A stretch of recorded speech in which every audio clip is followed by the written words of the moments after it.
Okay, hi, I'm Jade Nickles. I'm Wade September, And we are the the Village Village CPT, CPT. And you're listening and watching. to Analogue Culture.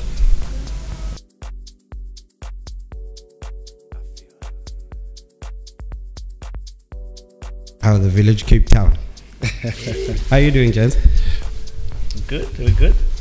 Good. It's the weather's looking actually lekker, not too bad. But just tired, obviously. It's year in at this moment in time, but all in good spirits. Yeah. What you guys got coming up? That's festive. Well, we busy working on I'll say festive plans at this moment in time. It's talking to other promoters, and basically maybe doing a collaboration this side of the year still, if not run in the new year. But definitely just trying to keep busy, but also work also. So, Yeah. It's quite difficult being a DJ and working a 9 to 5 still, eh? Definitely. Yeah, man. So, dudes, tell us about yourself. Wade, I assume Cape Town born? Yeah, Cape Town born from Strangenen Village, in the village. I started playing with Jade, DJing, but prior to that it was always just dancing. Yeah. So going to parties, we are Sundays, etc. Other than that, working 9 to 5, I mean, doing the norms. Yeah. And then, I think being more into DJing now opens up a bit more. Like you get to experience a bit more, meet new people, etc. So, Yeah. yeah. Wade? Sorry. Wade and Jade. Your Yeah. name's just literally, hence the Yeah. village was Yeah. from. Yeah. Jade, also Cape Town born? Yeah, Cape Town born and raised. Grew up a few areas in Cape Town, Manenberg, Pelican Park, and then we settled in Baby Strummontein.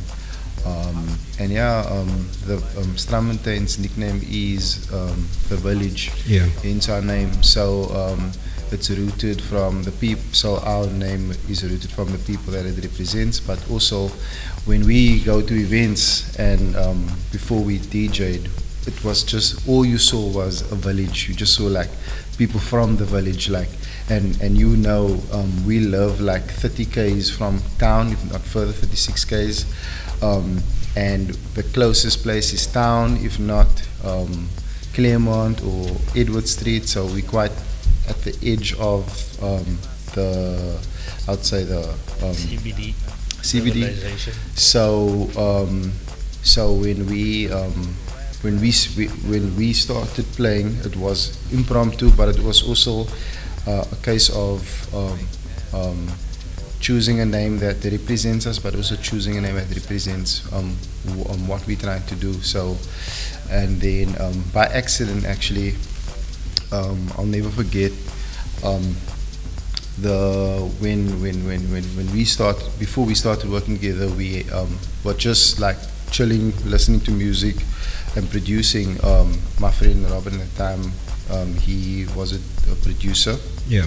The hip hop producer, and then myself and Wade and him used to just chill together and just listen to music and make music. And it was like we were young, just like having a good time. And then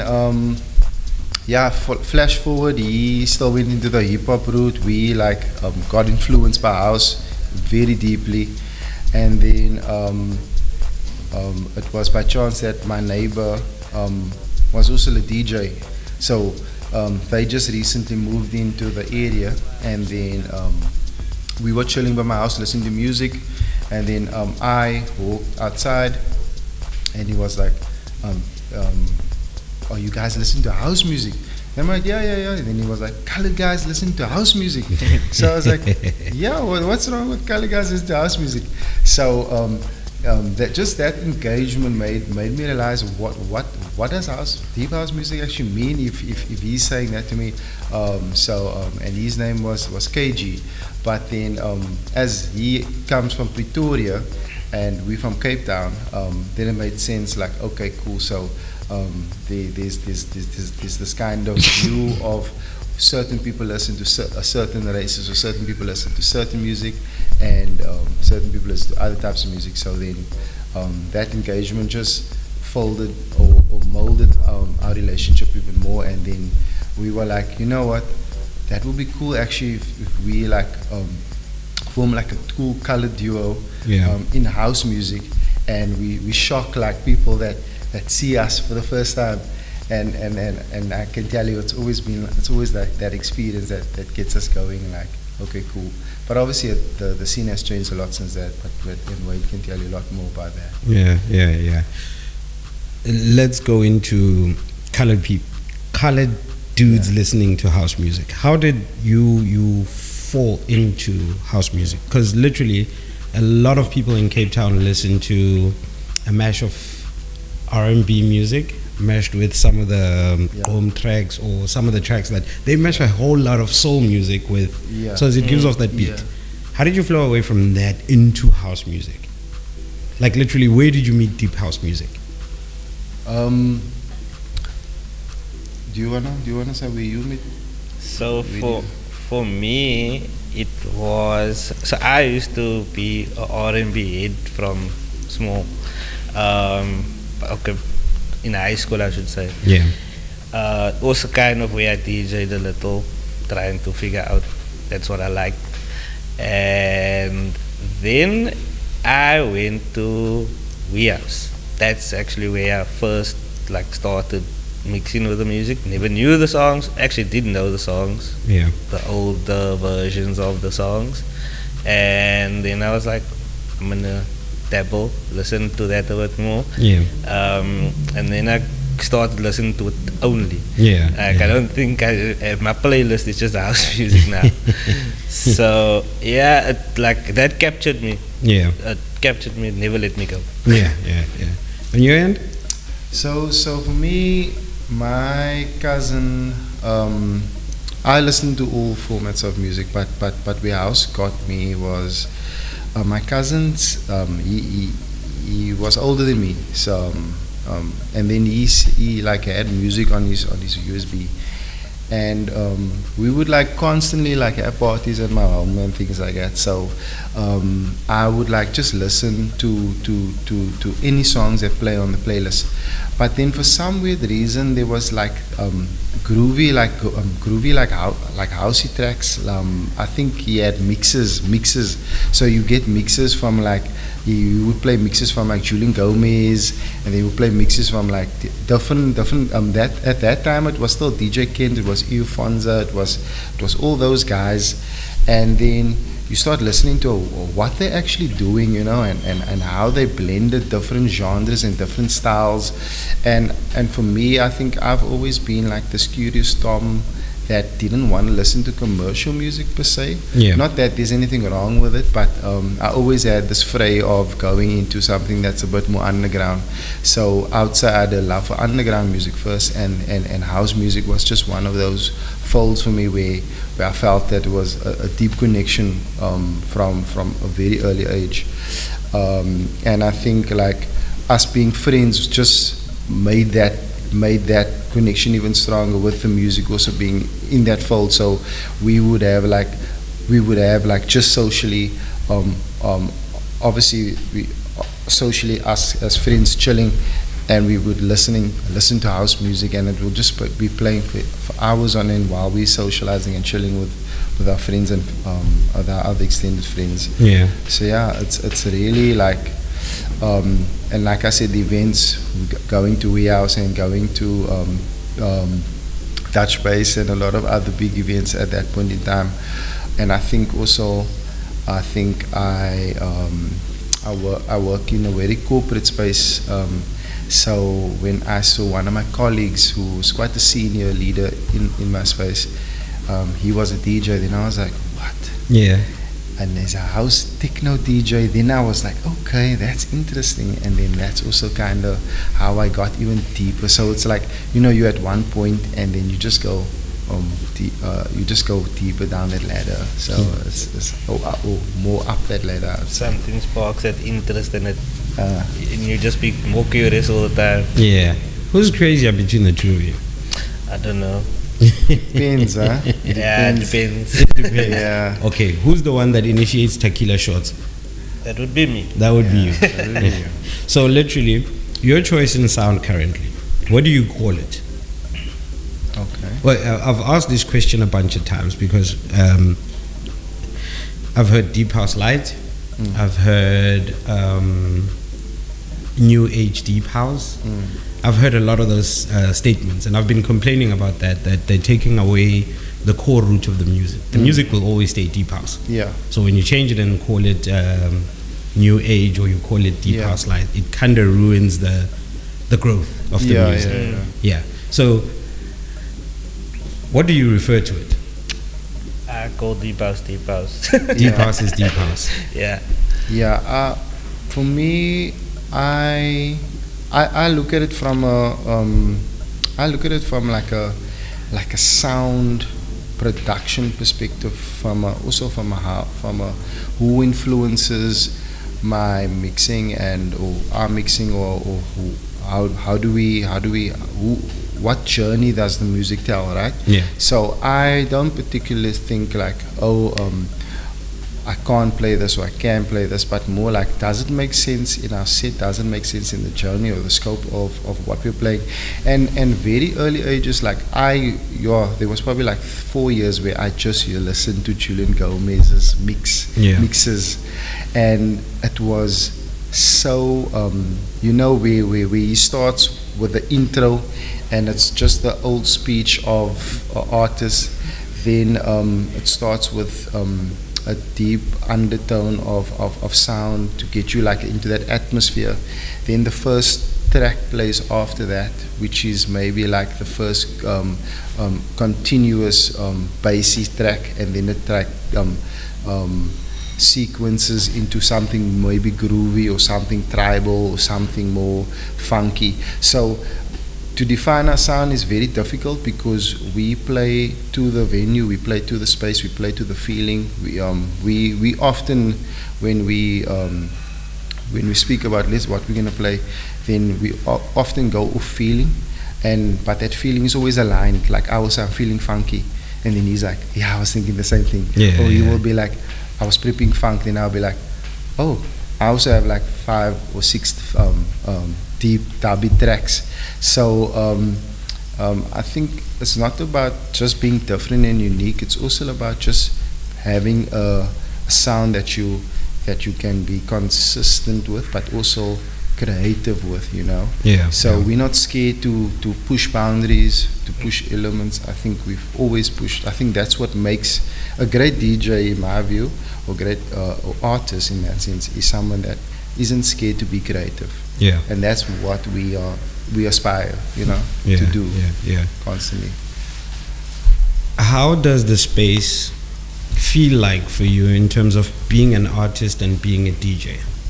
Like, I don't know how to elaborate on this, but your challenges. Let me ask your challenges since you started playing and since you started making music. Okay. I think start by the production. Yeah. So when you go deeper and into your production journey, I think you listen to other artists' music differently, and like you hear what types of kicks they're using, what types of percussions, what types of vibes they're going for, and then that kind of like influences. Like I would often listen to tracks and I would analyze it. I'll break down what types of sounds they're using and what type of feel they were going for, and then I would tell, did you check this track out? And I would say, yo, explicitly, like, yo, this is such a beautiful track. And often I would post, like, I would give credits to those guys.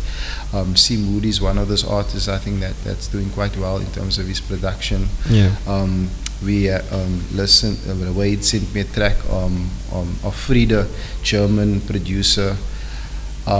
Just crazy, like, I really get immersed into that space. And same with how we play, like, we think about it like, is this who we, like, we need to identify with that song also, you know. Yeah. And I think that's something that Wade is very good at.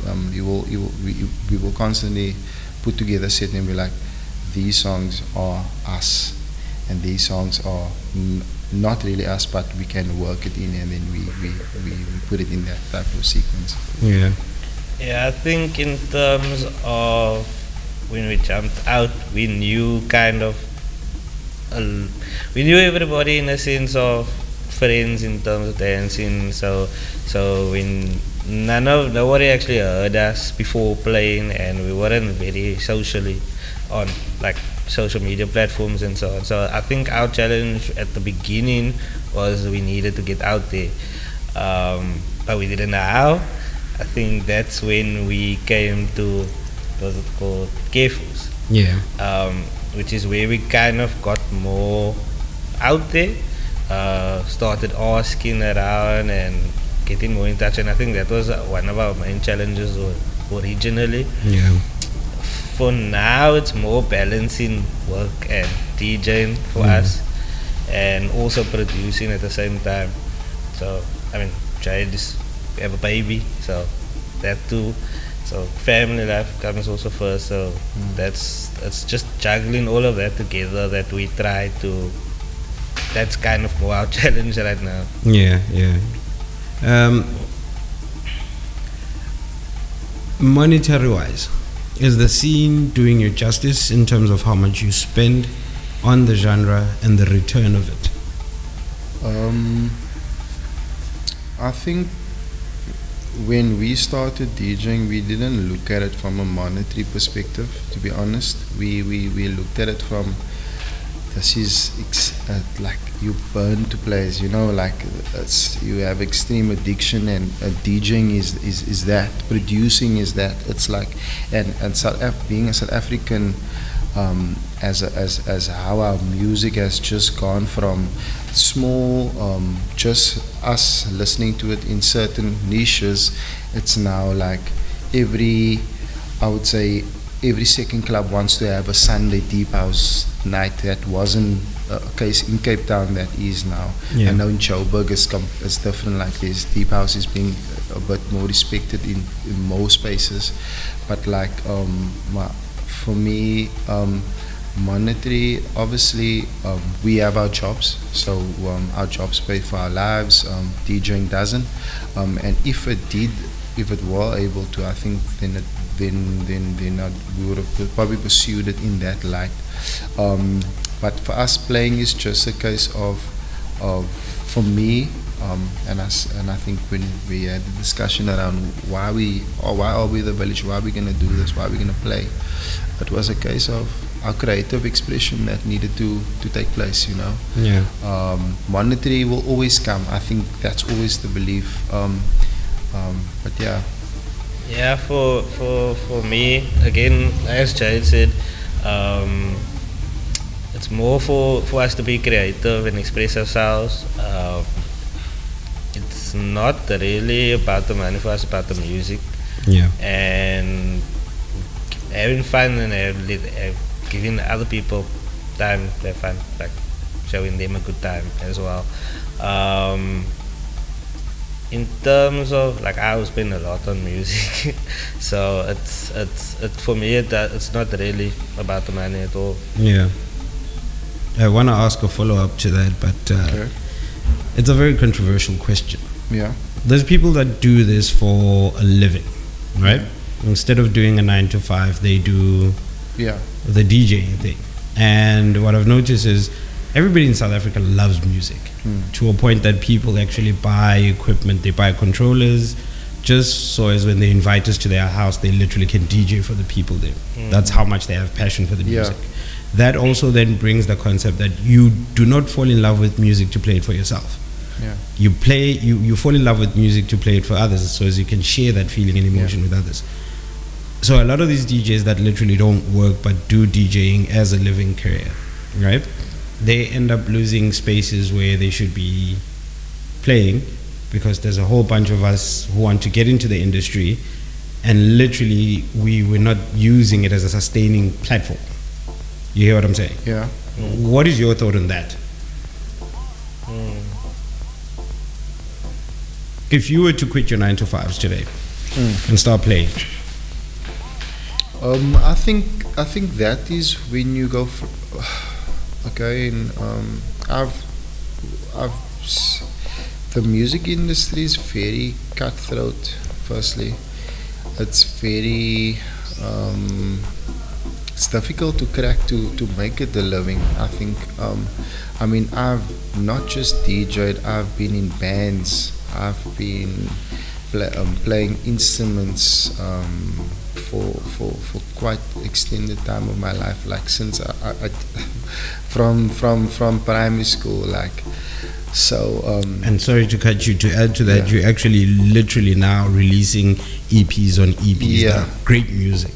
So I released the EPs, and I don't want to say that the return for me is I grew a different that song or that EP or that moment might have not generated the income, but it created the opportunity for someone else to listen to my music and also give me opportunity to have a gig or organize a promoter. And you also have to promote yourself, you know. It's if you want to take music to the next level, then you can't just think, then you have to make it a job that pursues the monetary or the capital that goes with it. So i.e. run your own events, promote others so that you can get promoted, or collaborate with other people, get involved with brands. So there's lots of techniques and ways of generating income by being a musician, but you won't just get it because you are one. You know what I mean? You have to work. For example, I sell product. My job is to sell product. My 9 to 5 is to sell product. So your job as a musician or DJ is to create products that makes you relevant, that you can monetize, and then you can also advertise and socialize. So it's a lot of work, I think, being a DJ. It's not as easy as people think. It's fun to be behind the decks, but the stress of doing everything up until that point. And yes, some people, DJs just rock up and they get their rate and they're happy with it, and then they hustle for the next one. But to be creative and to put out music, you need to be mentally there. I mean, you constantly have to be switched on. Like I said, the industry is cutthroat, so people are constantly talking to you, but also not talking to you, you know? So it's about it's about taking opportunities that come your way, and also creating your own opportunities and going to that next person and saying, listen, we can do something. What do you think? And there's a lot of conversations around gatekeepers and things like that. You're your own gatekeeper at the end of the day. You gotta be, if you're ambitious, you're gonna chase things that you don't have. And you gotta chase things that you want. And that is exactly what a DJ is, you know. From a capitalistic and employment perspective, I think. From a creative perspective also, let it flow, be unique, and you know, South Africa's blessed. So COVID actually triggered a lot of DJs coming out in terms of creative spaces. Locked in their houses, got controllers, and now we have like Cape Town. I don't know how many we should start like a database, because how many DJs were there when we started DJing? There was like you knew, and now it's like I don't know, like what's happening? What's happening? It's just like what's happening. So, Yeah, that's actually a dope understanding of the industry Yeah. in terms of there might be a lot of people looking for bookings out there, but they're not getting them based on the fact that they're not literally Yeah. doing the groundwork and Yeah, doing you the have work. to do the groundwork. Yeah, yeah. There's It's a lot like your 9 to 5, you're doing that groundwork. So DJs do the 9 to 5 of being a DJ. It's a lot of work. It's promoting. It's talking. It's socializing. You know. I mean, you could make like a company of roles of Yeah. how much work actual DJ has to do to get from. If you're producing, then you have to do that. If you have to network, you have to social media manage, etc., etc., etc. You need the money to do all of that, eh? Exactly. Yeah. Got to be a lot of hats. Yeah. Yeah. So yeah. Yeah. So you wouldn't advise anyone to just wake up and become a full-time DJ? Well, that's what people are doing. So I'm not gonna judge no one. Go for it.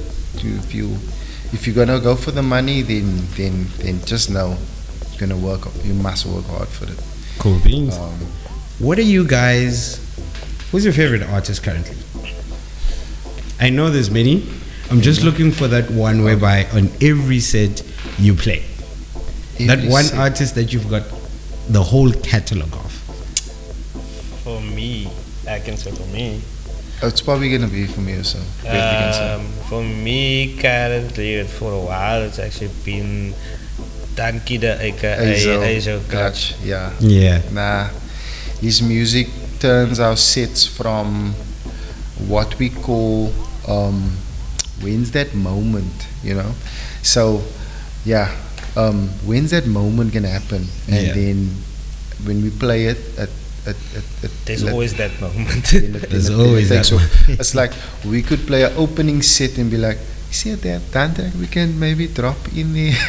Or we could play a mid set, we could play a closing set. Obviously, certain songs you can't play in certain times, in my view.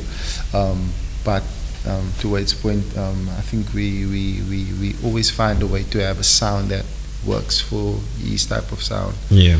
I've even tried to produce in his sound in all respects, and he gave me some feedback like it sounds dope, but I know the work he puts in his production is, I can tell you now, yeah, it's just mind-blowing. Yeah, yeah. The way you're mentioning that guy, I've seen Pando G work, right? And he Pando sounds also.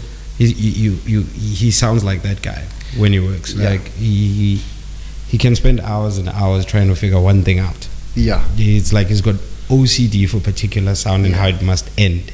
Yeah. So I've seen him work, and it was kind of amazing of seeing how Yeah. his thought process when making a Yeah. track goes.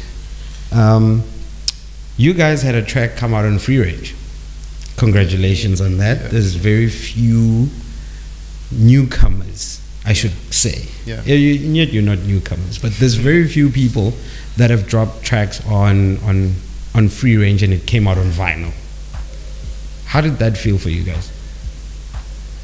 And what was the thought process behind the track? So the Freerange record or vinyl release was quite special, but also quite unique in a way that myself and Percy Botha, we had like other songs and other projects that we were working on. So he lives in Zanin, Limpopo. So I would send him like tracks, and he would send beat tracks, and then I would help him with basically what type of EPs he could compile and send it to certain records that he felt or he knew about or didn't know about. Yeah. So I was kind of like acting as his agent, and then he sent me the one track. I then was like, yo, this is dope, and then I started working on it. Played it for Wade. Wade was like, change this, change that. I was like, okay, cool, let's change these things. Then I sent it back to him. Then he worked on it again, and then I was like, yo, but now this thing sounds completely different. And remember, every time a file gets sent from one producer to another, it changes, right? Yeah, yeah. And then I had this. Then I was. This is like 11 o'clock, and I'm sitting and I'm listening to the song, and I'm like, oh my word. It's just too good to sleep on from a local label perspective. Yeah. And a lot of our labels, they're good, but they sleep on a lot of local talent for whatever reason. By that, but we can chat about it again. But then I just felt like, you know, this song I'm gonna try to push it beyond its shows, but also let's see how we can potentialize it as best as possible. And I'm chilling and I'm thinking and I'm listening and I'm collecting music for our set, and Wade sending me, and then he sent me a song of Jumster, and I'm like, Jumster's label, wait, let me email him. Yeah. And then there's no email address for Jumster, eh? And just like a month before that, like Nati dropped like out my name Percy's track also unreleased. So myself and Percy was kind of creating the social buzz. You know, T-Boss has some social buzzes where it gets played there and then a video pops and then you know, like that's how it works. Yeah. But then anyway, so I send the track to I get Jumster's email, his label's email, and I construct a nice email. Say, hey, I'm Jade from South Africa. Would like to send this as a demo to your label. Please get back to me if you feel that you can work on this track. I actually sent him like EP, sorry. Yeah. And then that was like March, no? March. About that time. I'm like, and now a lot of times when you send labels music, they don't respond, or they do respond and you sign. So they either respond and sign or they don't respond, and a lot of times they take long to respond. And Jumster comes back like October, like, hey, is these tracks still available? And I'm like, 3 of it's already signed. Yeah. So I signed like 3 of the tracks already away, and then there was the one that wasn't signed, and that was the one that I really had a keen liking to. And then he was because remember I sent it March and he responds August. So in that time I'm sending it to other labels also because I'm thinking he's not answering. What? And then like then he was like, he's doing a South African. He got an idea what I think doing and me and Jumster's going back and forth, and I'm like, and while we email each other, I'm like getting, you know, you like shell shocked or like stage fright, whatever the word is, because I'm talking to one of my icons, you know, essentially. Yeah. And but such a cool guy, and he's like, look, it's coming out in next year March, and I would just like to, I say, send me the track, send me the stems. He sends a bass line, like I'm gonna just do something do like a mini experiment, and he sends it through. I'm like, yo, this bass line actually works. Yeah. Myself and Percy consults, and we're like, yeah, we're happy, we like it, and then we add it to the track. And I'm just like, what's going on, you know? Yeah. And then he sends it. Then he's like, okay, so at Jazz is going to master the track. And I'm like, okay, cool. And then the final thing on the thing, and then he says it's coming out on vinyl. And then I was like, whoa, this email that I sent that time it's actually like mind blowing. And that's very dope, dude. As a vinyl collector, yeah, for me to see you sitting right here and know that I got a vinyl that has your name in it means our music is going somewhere. Yeah. Our music is getting big, and literally it's a wow factor. Yeah. Literally, you're gonna have that being resold and resold and resold for years to come. Yeah. And someone in 100 years' time is gonna know you from a piece of vinyl. Yeah. Like currently, we know how many artists from 100 years ago that are sitting on vinyl. Yeah. I mean, have you ever tried buying Elvis Presley's album online? Not really, no. You? Just check on Discog how Yeah. much it would go for. Okay. Like there's a vinyl I'm looking for right now. It costs about 1,800 online. Dollars. No, 1,800 Yeah. dollars, and it is a bit pricey. But the music on there, it means the producer of the songs believes Yeah. in the music to that extent that Yeah. literally my music is worth this much. Yeah. You know, so 50 years time, if you're still here, most probably you'll see a record floating for a very good price. Yeah, we'll Yeah. see. Hopefully one day. There's a question I have now. Percy. Mm. Is it the same Percy that releases with Ed Jazz? No. No. No. Okay. I've got this thing whereby when you purchase music, literally, you don't see the artist's face. Yeah. You're listening for like 2 minutes as to what this is. You go on YouTube, you find the track, you listen to a full scale track of it, and you're like, okay, yes, no, yes, no. We never get to see a lot of the artists that we buy music for unless they're really, really out there. So when you said Percy, I was assuming, is it the same Percy that releases it with Ed Jazz? Yeah. No, it's Percy Botha. He's from Zanin, Limpopo. Okay. Very good friend of mine. Good producer, talented. He and there's in South Africa we obviously have a lot of these VAs, these various artists compilations.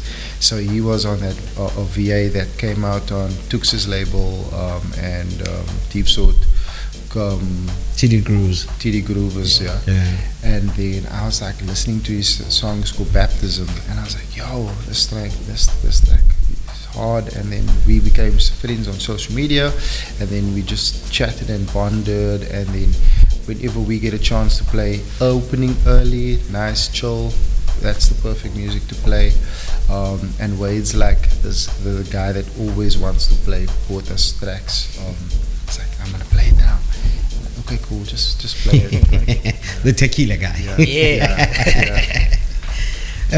Wade, on your end, what has been the best space you've performed at so far? Like, I know there's people that want to pay. I think it's the Lighthouse Festival.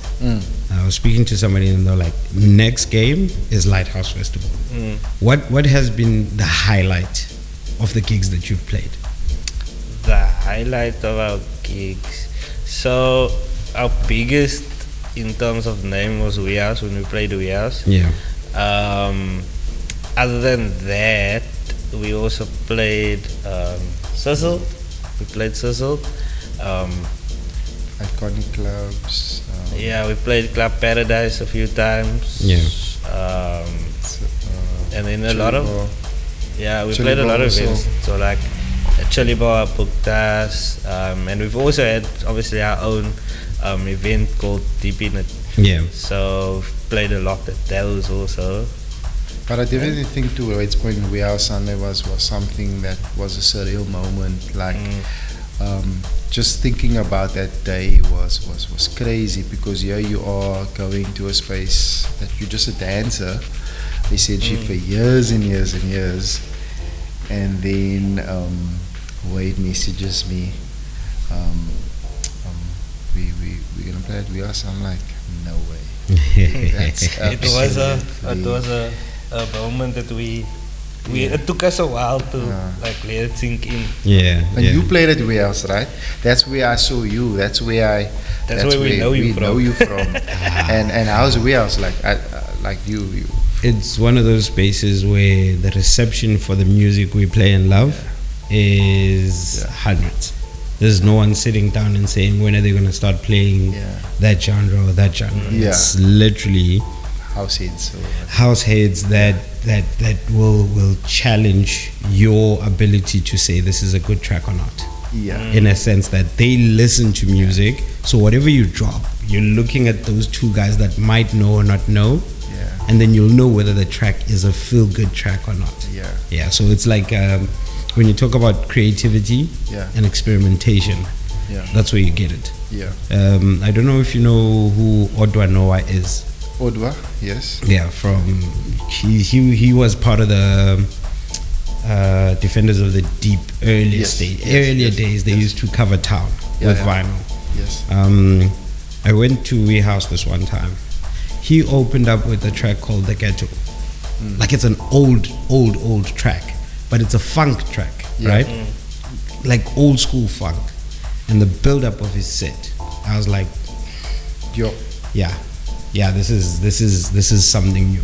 Yeah. Actually, it was one of the people that gave me courage to say, it's nice to try out a different genre or a different track from what you would usually play. Yeah. You know, Yeah. and see how it enters and it builds your set Yeah. up. It was a very beautiful moment. I think an amazing set for me was Trev the Japanese. Yeah. Wow, what a boss.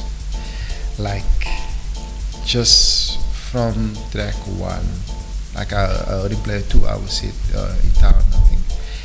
And I was just like, sure, that is, like, so for me again, and to wait, like, you know, that feeling, like that's what I want our sets to carry out. It must carry weight. It mustn't just be, anyone can play a playlist, anyone can play their favorite songs, and yes, we as DJs, we must respect the needs of the crowd, but you cannot go into a set and decide in our minds, banger, banger, banger, banger, banger, banger, banger, banger, banger, then why are we there, you know? We need to give a little bit of our madness, our creativity, you know. Vinny said one of the reasons he loves playing new music every other time was that he gets to introduce something fresh to the ground forces. Yeah. And literally, once he's played that track, 90% of the time, there'll be about 100 DJs that buy the track.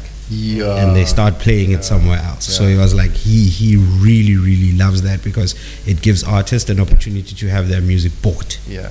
If he doesn't do that as an individual, It's true. it doesn't circulate the creativity and it doesn't expose the other artists. Yeah. So plus is a respected name. I mean, when he comes anywhere, you don't expect him to play things you know. Yeah. Yeah. 100%. Yeah. So And it's again, that's how they do it, man. That's how they do it. It's like, I find it fascinating how he does it. Like, I could be like, you can literally like sit and say, okay, these are the top 20 songs right now. And when Vinny or those OGs play, and I think including yourself, Ndo, you guys play with that motion of the song will play within the moment that it should exist, and not a case of this is the top 10 songs of the week. South Africans like we're gonna drop it now. Yeah. I've been transitioning from a lot of international house to a lot of local stuff. Yeah. And found great artists. Griffith Mallow. Wow. June Jazzin. Okay, June Jazzin I knew, but literally I didn't have a lot of him. His production has been going very collectively in terms of into your sets now, where you could listen to his music before. Now it's like you looking forward to play that June Jazzin song because it's going to do something to that crowd. You kind of like know it, you know. Yeah, man. I went to. Speaking about Trav the Japanese, he hosts a party every year, right? Called Travtober, right? And every year, every October, he hosts his birthday party. Yeah, when you talk about a wild feeling, like those parties are something else, my bro. The lineup curation, the music itself. They had Kaidi Tatum. I had never seen that man, but I always see his remixes, his tracks coming out on Edges Records, like everywhere. I saw guys coming in with like 10 vinyls to get them signed by the man. And then when he dropped a set, he plays a loungy broken beat house track. Like when you talk about creativity. Man. Yeah. That was Kaidi Tatum. Hey? Good. What are you guys looking for? Same question I asked earlier on. You've told me about the festivals and the events that you've played that you found you appreciated. What are you looking forward to? Where do you want to see yourself play next? Like, what's the biggest event that you want to see yourself play next? Here and abroad, by the way. Okay. I think in terms of events, more we'd want to try out the festival this time. So like a warehouse festival or a lighthouse or a festival. We haven't played literally at like a proper festival, like a weekend away type of thing. Yeah. That I'd say that. Yeah, I think I would like to play at Deep Down Josie. Okay. I think that for me would be massive. Yeah. You know, it's a good asset test again of what the crowd's gonna receive you. Yeah. Because they all understand deep house. You know, you can't go there and just do what you want, and they're gonna charge you on the floor and on social media. So be careful. Yeah. But I think and that's the challenge. You know, you got to go in there and you got to embrace it. I think Spring Fiesta would be quite cool to play, also in Josie, and then internationally, haven't really thought of, but definitely Ibiza. You know, that's that. We could throw. There's some nice little bars there and stuff that love deep house. Yeah. That I have DJ friends that been and played there before. So, All right. so yeah. Do you guys have an artist manager? No, not really. We do. We manage it kind of together. So we're very open in terms of how we communicate. So we do have a business account and WhatsApp for contact, so we both can see what's happening. We have the Village email, so we both have it on our phones. We have our socials, obviously, so we kind of know exactly what's happening with regards to everything. But yeah, we depending on our schedules, our work schedules, I think we both manage it quite well. And then we have our friend Michael Lang also that assists with opportunities internally and also discussions. So we will consult him. So because like I might say something or he might say that we don't agree, and then we have our third person that will say, okay, this is what I think, or whatever. So one of the reasons I'm asking about artist management is I've noticed Oscambo's team, FKA Mash's team, Shimza's team. I don't really know how much of a team Coffee has, but I know he's got a South African team, he's got a UK team, he's got a United States team. And I realized at some stage that if those artist managers, they are literally behind the fuel of the artist in terms of getting them abroad, getting them to, because they're not only looking for opportunities around here, they literally expand the opportunities. Yeah. And when it comes to them running their events, they literally become massive based on the team that's in the background. Yeah. I've been having this conversation with Vox a lot to say, I think we're missing artist management in Cape Town, but there are artist managers. Yeah. There's a lot of them that are managing certain brands in Cape Town and literally showing that we can literally get artists out there and bigger. But I think one of South Africa's problem is that the competition is between Amapiano and Deep House has never been in competition with anybody. It's always just existed right across the other genres that come in and go out, So I think one of the biggest challenges now is that a lot of the artist managers want to do Amapiano cats because it's one of the most growing genre in the world. What do you think about Amapiano, by the way?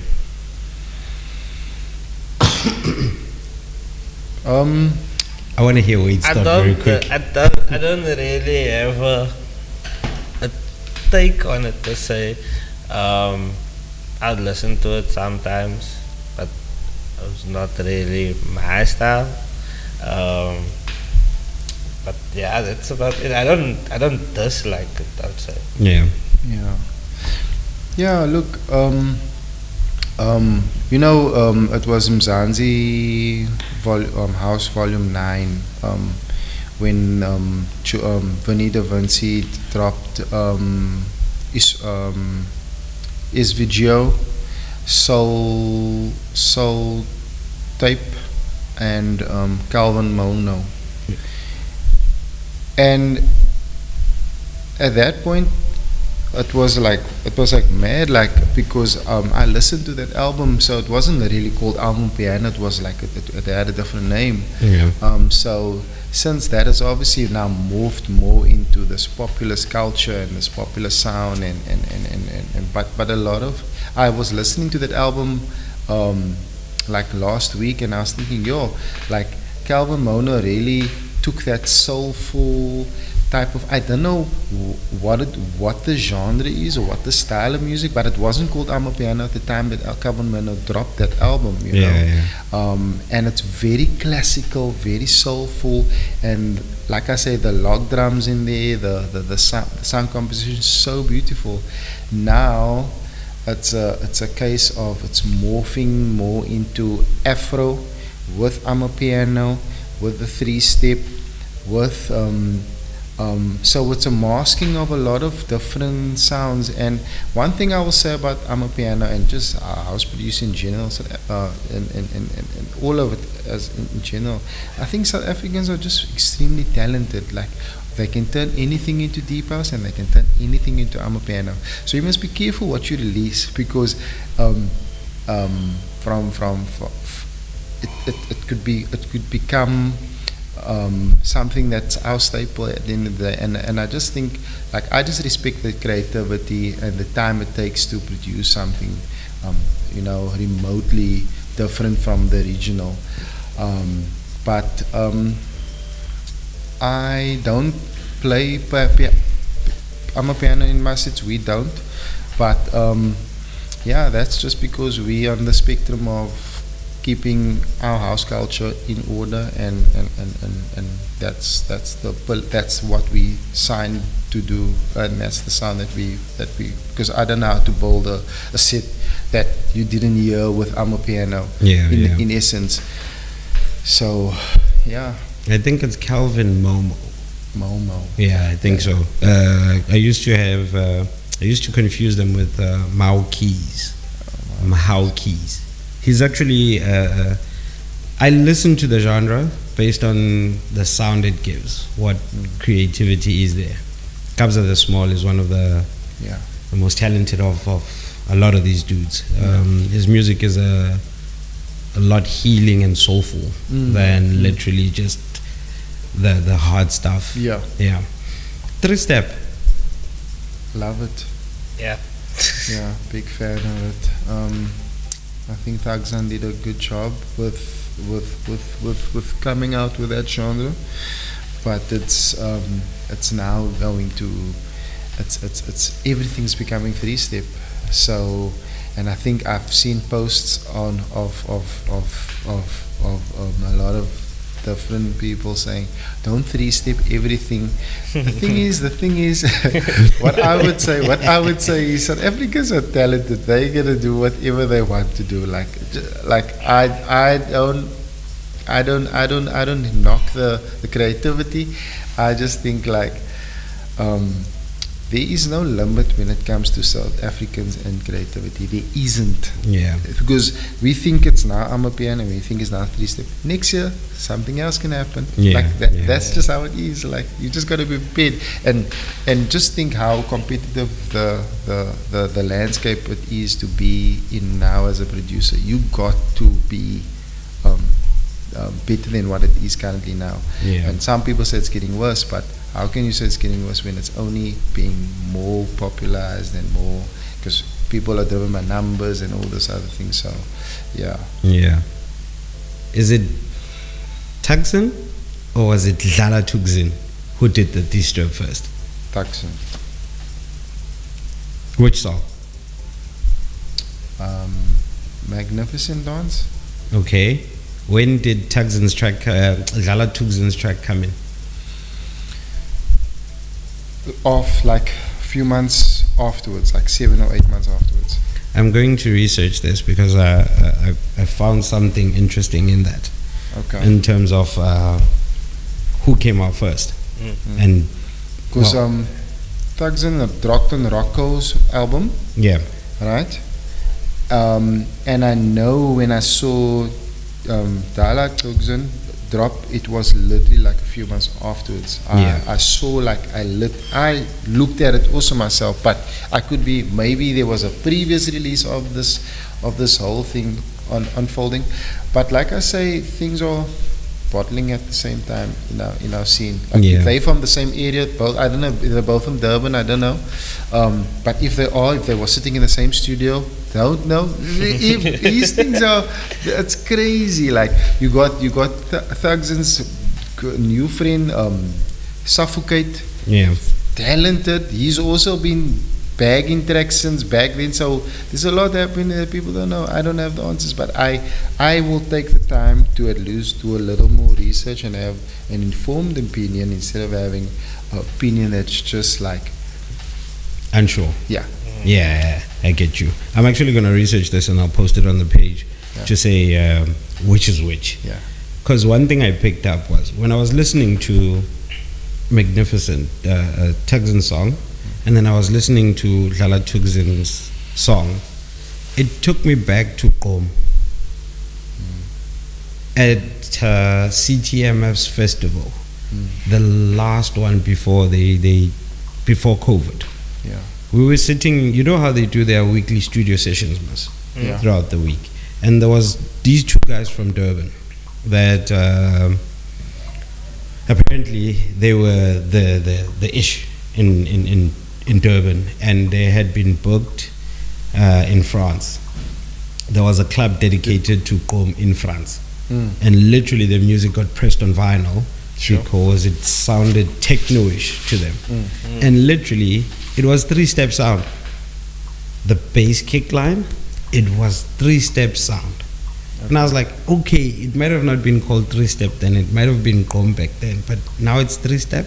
A lot of I think for me, like a lot of the sounds that we hear now was there before. It wasn't just named, or it was part of a different genre, and something was highlighted in that specific genre. In that now the genre has maybe the bass is a bit different, and that's what highlighted a bit more. Yeah. It was a pleasure having you guys here. I still think I want to get you in after your next release and we chat about it. The intention of the channel is to literally get people to know Cape Town DJs, Cape Town artists, the music that we're dropping, where to find it, and all of that, because I feel like we're not on TV that much. You know, and I think one of the things that happens in Jozi is there's a lot of cultural mix, there's a lot of airtime given to people. Currently, I don't think we have a radio station that plays deep house or that pulls in deep house. Back then we had Good Hope FM, Dino Michaels was doing that. We had CFM Solo and Freedom Flex at the community radio station in Woodstock. What was it called again? Bush Radio. Bush, yep. Yeah. Right? Bush played certain Sundays, certain times they play. It's very now and then. Yeah, it used to be Monday to Fridays between I think 5 and 6 or 4 and 6. That last couple of hours, they would have a local DJ come in and throw some deep stuff on the decks. And that was very special to me because I could listen to radio, you know. And nowadays, literally, you can't be on radio and say you want to hear somebody play or you're going to hear somebody drop nice music. And for the gigs that you normally miss over the weekend, you would get what is current and what's happening. So we don't have radio, we don't have TV. I feel this is a contribution to that. No, 100%. To say, let's get the chants rolling, let's get them some, I don't know, let's get people seeing what happens in Cape Town. Yeah. And it's great to have you guys here on the show and literally to show people what you do. Just stay active, and I'm very proud of you guys. Like from the time I know you to now, like it's a nice steep climb. Okay. And it's like you're moving slowly. You're on a cable car. Yeah. You're not hiking. No, we're not hiking. Yeah. You're not hiking. I'll see you on the next circuit. Thank you very much for blessing me with your time. and tell the young one to, I said, must grow big and strong like Daddy. Yeah. Yeah. Thank you so much for having us, and I hope you guys enjoyed this episode of Analogue Culture. Ndo's doing an amazing job. Stay close to his page for event updates. I'm sure this is not just for pods, but this is for the greater scheme of deep house culture. That's going to be a big part of our history in the next few years. Definitely, Thanks. definitely. Any last words? I don't know, he covered everything, but I'm gonna say thank you for having us, and yeah, keep your eyes posted, guys. Yeah. Shout out to everybody watching. This is DJ Ndo-C on Analogue Culture. #PA. Woo!